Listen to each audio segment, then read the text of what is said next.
ফাতালপুর নামক একটি গ্রামে রমু আর সমু নামে দুজন বন্ধু ছিল। তারা ছিল খুবই ভালো বন্ধু। তারা প্রতিদিন একসাথে স্কুলে যায়, আবার স্কুল শেষ করে বাড়িতে চলে যায়। তারা প্রতিদিন যে রাস্তাটা দিয়ে স্কুলে যায় তার পাশে অন্য একটি রাস্তাও ছিল, কিন্তু ওই রাস্তা দিয়ে কোনো মানুষের চলাচল ছিল না। গ্রামের মানুষ বলাবলি করে যে এই রাস্তাটা দিয়ে যায় সে নাকি কখনো আর ফিরে আসে না। একদিন রমু স্কুলে যাইবার সময় তার মনে কৌতূহল জাগে। তখন রমু সমুকে বলতে লাগলো, বন্ধু বন্ধু চল না আমরা একদিন এই রাস্তাটা দিয়ে স্কুলে যাই। কি? না না, আমি যাব না। আমি শুনছি এই রাস্তাটা নাকি ভালো না। ওই রাস্তায় নাকি গলা কাটা পেতনি থাকে। ওই রাস্তা দিয়ে গেলে পেতনি আমার গাড় মটকে দেবে। তখন রামু বলে উঠল, আচ্ছা চল আমরা এখন স্কুলে যাই। এই বলে দুজনে হাঁটতে লাগলো। কিন্তু রামুর মনে ওই রাস্তাটা দিয়ে যাওয়ার কৌতূহলটা রয়ে গেল। তখন সে মনে মনে বলতে লাগলো, যেভাবেই হোক না কেন আমাকে ওই রাস্তাটা দিয়ে যেতেই হবে। কেন মানুষ ওই রাস্তাটা দিয়ে যেতে ভয় পায়? এমন কথা ভাবতে ভাবতে তারা স্কুলে চলে যায় এবং ক্লাস শেষ করে বাড়িতে চলে যায়। তারপরের দিন সকালবেলায় দুই বন্ধু স্কুলে যেতে লাগলো। যখন তারা স্কুলে চলে যায় তখন হঠাৎ করে সমুর মনে পড়ল সে বাড়ি থেকে হোমওয়ার্ক আনতে ভুলে গেছে।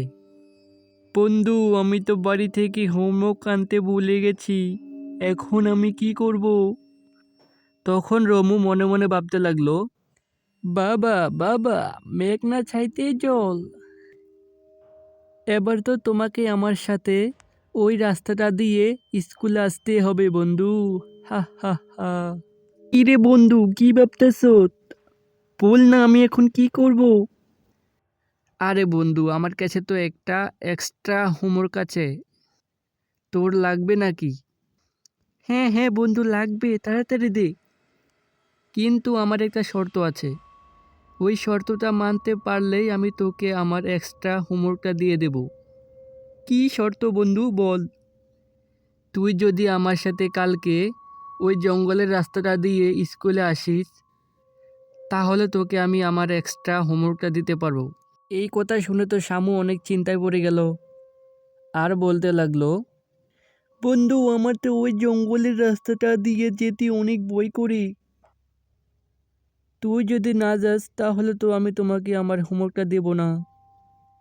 এখন তুই দেখ কি করবি এখন। তখন শামু কিছুক্ষণ দাঁড়িয়ে থেকে বলল, আচ্ছা ঠিক আছে যাবো বন্ধু। এই কথা শুনে তো রামু অনেক খুশি হয়ে যায় আর বলতে লাগলো, ওকে বন্ধু, তাহলে কালকে রেডি থাকিস। তারপর তারা ক্লাস শেষ করে বাড়িতে চলে যায়।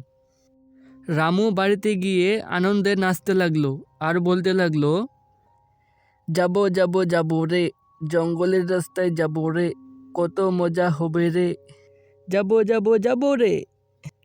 এমন করে দিনটা কেটে যায়। পরের দিন সকালবেলায় রমু সমুর বাড়ির সামনে গিয়ে সমুকে ডাকতে লাগলো, এই সমু সমু, তাড়াতাড়ি আস, দেরি হয়ে যাচ্ছে। তারপর দুই বন্ধু একসাথে ওই জঙ্গলের রাস্তায় যেতে লাগলো। হাঁটতে হাঁটতে তারা যখন জঙ্গলের রাস্তায় চলে গেল তখনই সমু বলতে লাগলো, বন্ধু বন্ধু, আমার অনেক ভয় করতেছে, চল বন্ধু আমরা এখন ফিরে যাই। আরে বন্ধু, আমি আছি না, ভয় কিসের, চল। তখনই তারা হঠাৎ করে একটি পুরনো বাড়ি দেখতে পেল। বাড়ির চারিপাশে ছিল শুধু জঙ্গল আর জঙ্গল। তখন দুই বন্ধু পুরনো বাড়ির সামনে একটু দাঁড়ালো। তখনই ভিতর থেকে এক ভয়ঙ্কর হাসির শব্দ আসতে লাগলো।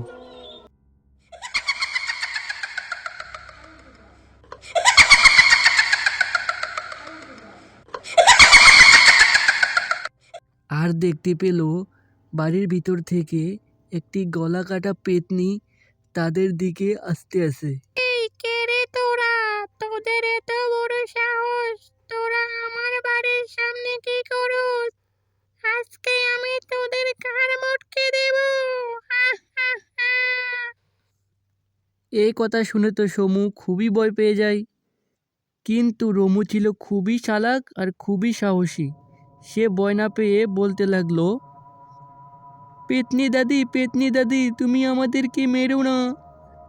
কি বললি? আমি তোমাকে দাদি বললাম, কারণ তুমি তো আমার দাদির মতো সুন্দর আর স্মার্ট। আহ, আহ, আহ। তোরা তো আমার পুরনো কথা মনে করে দিলি রে। আমি যখন মানুষ ছিলাম, আমারও দুটো ফুটফুটে নাতি ছিল রে। আমি তাদের খুবই আদর করতাম। এখন আমার তাদের কথা খুব মনে পড়ছে রে। এহ, এহ, এহ, এহ। কান্না করিও না পেতনি দাদি, আমরা তো আছি। আমাদেরকে না হয় তোমার নাতনি বানিয়ে নাও। কি এত বড় খুশির সংবাদ! তাহলে তো তোরা আমার নাতি হয়ে গেলি রে। হ্যাঁ পেতনি দাদি, আজকে থেকে তুমি আমাদের নানু হয়ে গেলে। আমি তোমার বড় নাতি আর আমি তোমার ছোট নাতি হয়ে গেলাম। তখনই রামু বলে উঠল, আচ্ছা পেতনি দাদি, তাহলে আমরা এখন আসি। আমাদের স্কুলের সময় হয়ে গেছে। আচ্ছা, পরে আবার আসিস, তোদের কথা খুব মনে পড়বে রে। তখন দুই বন্ধু দৌড়ে স্কুলে চলে যায়। স্কুলে গিয়ে দুই বন্ধু বলতে লাগলো, এই কেন দৌড়লাম, আর কখনো ওই রাস্তা দিয়ে যাব না। আজকের মতো বেঁচে গেলাম। তো ছোট বন্ধুরা, কি বুঝলা? সব সময় বড়দের কথা শুনতে হয়, তা না হলে তোমাদেরকেও এমনভাবে পেতনি এসে ধরে ফেলবে।